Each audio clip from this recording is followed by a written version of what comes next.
Mga kahuan, panoorin ang video na ito upang alamin ang pinaka-latest na balita tungkol sa lagay ng panahon at bagyo. Update today.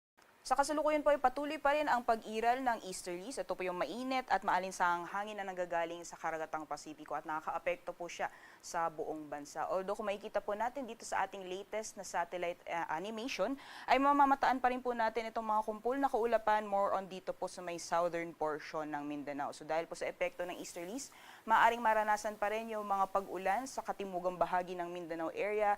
Meanwhile, patuloy pa rin po ang maaliwalas at mainit na panahon ngayong araw sa nalalabing bahagi ng ating bansa. Kung may mga pag-ulan man, ay mga panandalian lamang po ito ng mga thunderstorms na mas madalas nararanasan sa hapon o sa gabi.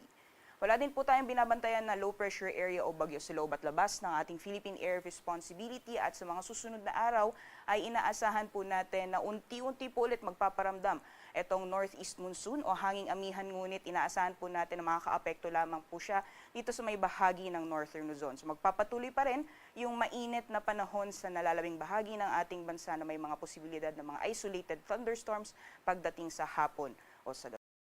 Para naman po sa kalagayan ng ating karagatan, wala pa rin po tayong gale warning or babala sa matataas na mga pag-alon, kaya malaya pa rin makakapalaot ang mga kababayan natin na may mga maliit na sakyang pandagat. Although asahan pa rin po natin ang moderate to rough or katamtaman hanggang sa maalon na karagatan sa may silangang dagat baybayin ng Visayas at Mindanao. Maaaring maranasan pa rin ang moderate to rough seas dyan po sa nasabing areas.